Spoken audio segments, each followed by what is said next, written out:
Buenos días. En este primer video lo que se va a mostrar es la primera lección. En esta lección lo que estamos buscando era precisamente empezar el proceso de ETL, ¿verdad? En donde íbamos a crear el proyecto y muy sencillamente extraer eh, la data que está presente en un archivo, ¿verdad? De texto y un flat file, ¿verdad? Y lograrla pegar en la base de datos, específicamente en una tabla llamada New Fact Currency Rate, ¿verdad? Esta tabla, digamos, tiene más columnas que el archivo de texto y, ¿cómo se llama esto? Esas columnas adicionales es debido a que provienen, digamos, no solo del archivo de texto, sino que tienen que estar conectadas a dos tablas de dimensiones, la dim currency y la dim date, ¿verdad? Entonces, el flat file no contiene toda la información, tiene la llave y lo que vamos a jalar es el otro dato, ¿verdad? Entonces, nada más como primera demostración, ¿verdad? Aquí no, si yo corro esto, significa que en New Fact Currency Rate, actualmente, ¿verdad? En esta tabla no va a haber nada y entonces vamos a revisar el proceso que digamos se construyó, correrlo para justamente cargar las 1097 filas que están aquí en Sample Currency Data y digamos que estén conectadas con las tablas de dimensiones y que se suban correctamente a esta tabla de SQL. Entonces, eh, vamos a... Entonces, muy rápidamente, ¿verdad? Así se ve la lección 1. Tenemos este Data Flow Task. Al darle doble clic vemos la explicación de que el flujo de datos extrae los datos del archivo, ¿verdad? Busca los valores de las columnas en las tablas de dimensiones y escribe los datos. Básicamente lo que vamos a poder observar aquí, ¿verdad? En donde si estamos jalando correctamente la data desde el archivo, ¿verdad? Con los tipos de columnas adecuados, ¿verdad? Luego se va a buscar específicamente al principio el currency key, ¿verdad? Entonces, en connections, ¿verdad? Lo que se selecciona es de esta tabla, DIM currency, en donde el alternate key sea cualquiera de estos. Y la conexión es eso, lookup column currency key, ¿verdad? Entonces, primero con el currency key, luego con el date key hacemos lo mismo, ¿verdad? Pero en vez de usar un query de SQL, directamente usamos la tabla de dimDate, ¿verdad? Y lo que jalamos es el date key. Entonces, con esa, digamos, con esos dos lookups, ¿verdad? Eventualmente llegamos al último paso en donde se escribe esa data, ¿verdad? Con esas dos columnas agregadas en la base de datos en la tabla de New Fact Currency Rate. Entonces lo que podemos hacer aquí es básicamente correrlo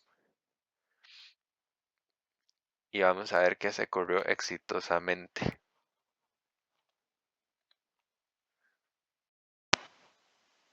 Aquí como solo puedo grabar una ventana a la vez, entonces nada más voy a correr esto, ¿verdad? Entonces podemos ver que en AdventureWorks va a estar la tabla vacía, ¿verdad? Si yo desde la otra pantalla, digamos, corro el flujo, que es lo que estoy haciendo en este momento, corre exitosamente. Entonces ahora vuelvo a revisar esto, ¿verdad? Y vamos a ver las 1097 filas.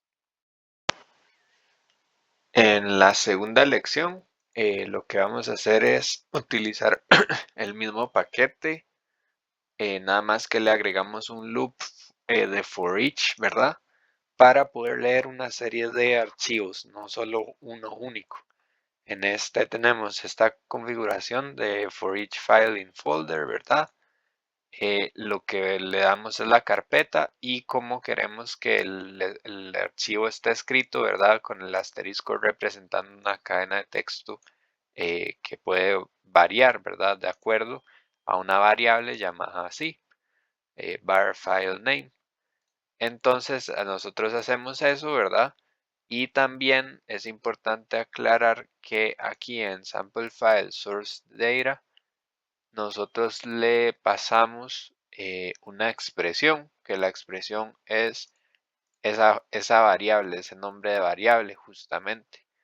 De esta manera, ¿verdad? Logramos que no solo revise un solo archivo de texto, sino que vaya uno por uno, ¿verdad? Porque es cada uno de esos en ese folder, extrayendo, haciendo el lookup, ¿verdad? Del currency, del date, y guardándolo en la base de datos. Entonces nosotros aquí podemos correrlo para comprobarlo y ya muestro el resultado de cómo queda. Entonces ahí corrió exitosamente.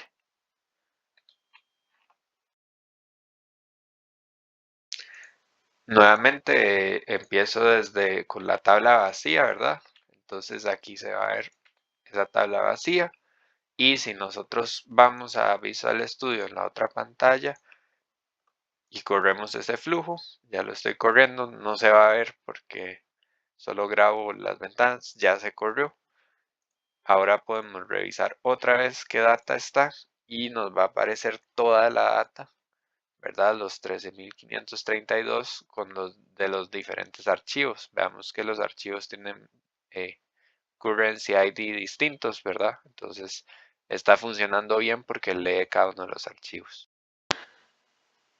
En esta tercera lección lo que se agrega específicamente es la habilidad para registrar, ¿verdad? De eventos que suceden en este flujo.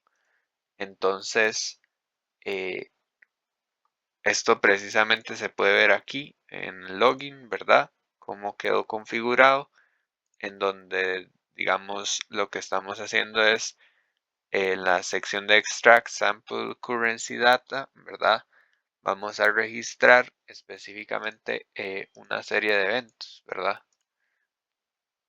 Cuando venimos aquí, ¿verdad? Vamos a guardar en un archivo con esta conexión tutoriallog.log, ¿verdad? Una serie de, creo que aquí aparecía, perdón, era seleccionando acá, podemos ver que los dos eventos que vamos a registrar es Pipeline Execution Plan y el Pipeline Execution Trees, ¿verdad? Entonces lo único que esto hace es que cuando se ejecuta el flujo, queda registrado en un archivo que está en una carpeta que nosotros definimos, ¿verdad? Esos eventos mientras corren. De hecho, esta es otra forma mejor de ver.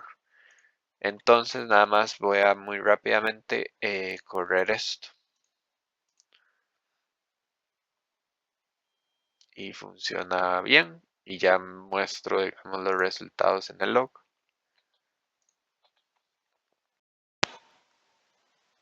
Aquí muestro justamente ese notepad, ¿verdad? En donde quedan registrados esos eventos del pipeline execution, ¿verdad?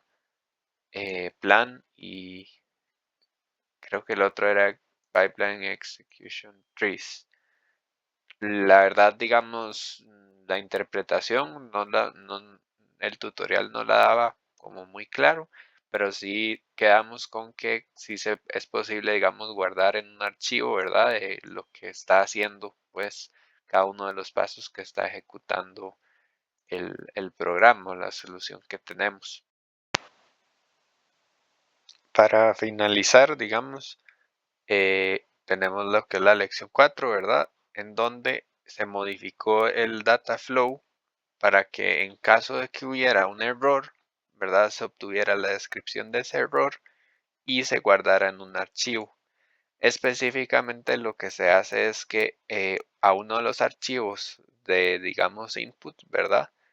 Se le añade ¿cómo se llama esto? Una currency ID que no se encuentra, ¿verdad? En la tabla de dimensiones. Es decir, el lookup falla en esos casos, ¿verdad? En los casos en los que agregamos la descripción bad.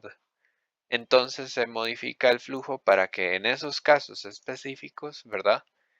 Se redirijan esas filas, ¿verdad? A un output, ¿verdad?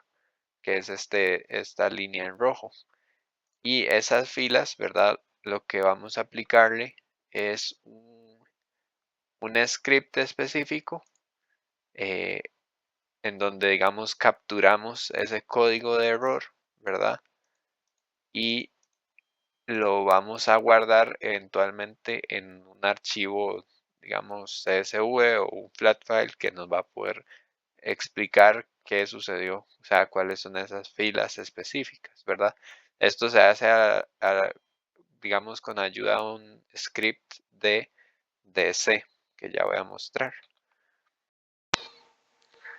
Aquí muestro el script en C, ¿verdad? Que básicamente lo que se hizo fue pegar esta línea de código que lo que nos da o nos devuelve es la descripción de cada error cuando digamos la fila falla.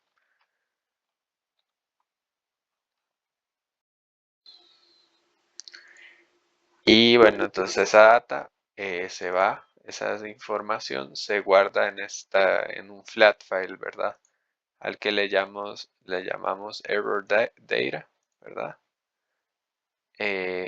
Específico en una carpeta, ¿verdad? Y lo que se guardan, digamos, son una serie de columnas o, bueno, filas que precisamente tienen la descripción del error, incluido las otras columnas, ¿verdad? O sea, estamos agregándole a lo que venía una descripción y cuál fue la columna con el error.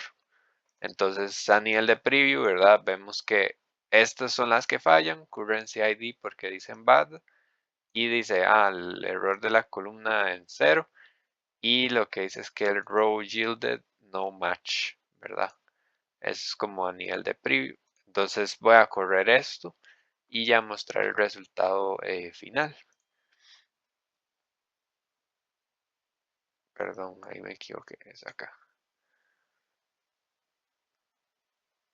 Ahí vemos que varias de las filas, todas las que dicen bad, van a terminar aquí. Entonces el paquete corre exitosamente. Y si revisamos este archivo que llamamos error output, ¿verdad? En la carpeta, va a dar como resultado todas esas filas que, pues sí, tienen aquí el bad, que es el que, digamos, el archivo que dañamos a propósito, y pues la descripción de ese error, ¿verdad? Nuevamente, para terminar ya una vez por todas, lo que va a mostrar es el resultado antes y después con la lección 4, ¿verdad? Entonces, voy a borrar aquí la data. Vamos a confirmar que efectivamente en esa tabla, ¿verdad? New Fact Currency Rate no se encuentra nada. Y ahora si me voy a Visual Studio, ¿verdad? Y corro el script de la lección 4, me va a generar ese archivo con los errores, pero también va a funcionar de manera correcta. Eh, ya corrió. Entonces aquí deberían aparecer 13.532 filas, que son las que no dan error, ¿verdad? Entonces con eso termina este tutorial y esta demostración. Muchas gracias.